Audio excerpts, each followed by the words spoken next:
and sonar and recovered very quickly. Mark, do we have any idea at this point? It's still really early in this investigation. What went wrong? How did he wind up in the water? We won't know what happened as far as the incident goes for quite some time. We have to examine the boat, have to look at all the factors.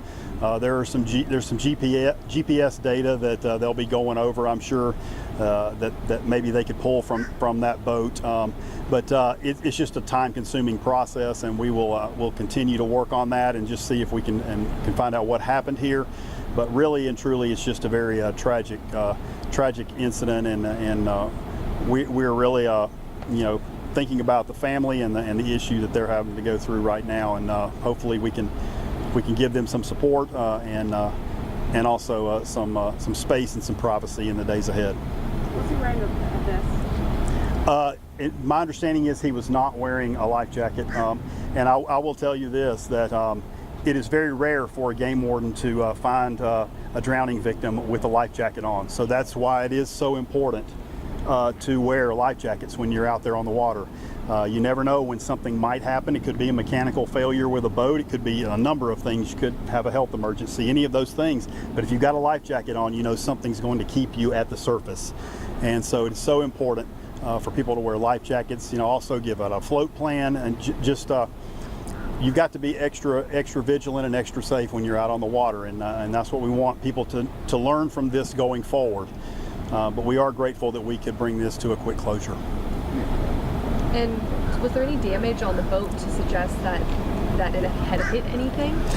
They have not gone over the boat yet, so we really don't have any information as to whether anything was hit or not, or whether there was some mechanical failure with the boat, or what may have happened. But they have not gone over the boat yet to know that. Will you talk about the conditions in the lake and like any hazards that where he was found? Are there trees underwater? Like what is it like out there? The lake conditions there, it's a very unusual part of the lake because there are a variety of different bottoms out there. There's a very sandy bottom in part of it. There was standing timber in another part of the search area, and then there was also an area that had some debris in it, just some logs and things, and so it was very unusual. It also varied quite a bit in depth. It went everywhere from at one point 55 feet, I believe, all the way down to about 7 or 8 feet in some locations. So a very unusual bottom to have to search, and that really kind of affects how the sonar runs and how it operates. And so I think they did a good job of reading that when they were able to see him on the bottom.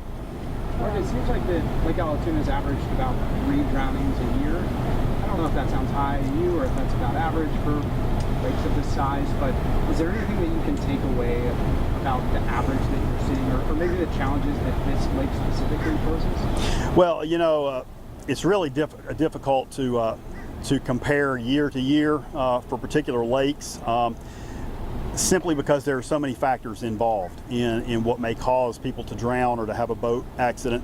One of those things that really very, very much affects those numbers is weather.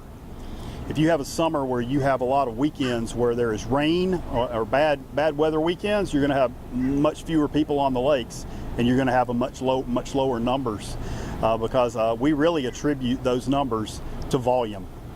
The more people that are on the lake, the more chance there's going to be for there to be a drowning or a boat incident out there. And so it's so hard to compare. I would say, average of 3 on Allatoona, I would say it's probably been that way for quite some time, but it's just hard to compare year to year. What kind of boat was this? This was a bass boat. It was with an outboard motor, not a very large bass boat. I would say maybe 16 feet, and he was probably out going fishing. Anything about this young man that people would want to know about him to be able to? I don't know him, but I can just say that from the large outpouring of support and the number of family members that have come out to support this family, I would say he was probably a very well-loved young man, and I'm sure he will be greatly missed. And that's why our hearts do go out to this family. It's a tough thing, and as I've said earlier, it's tough, very tough on the family, and it's also tough on these responders. they go out there, they do this work because they chose to serve, and they want to help other people. But you know, they go home to their families, and this comes back to them, and they think about their families and how this family is tonight.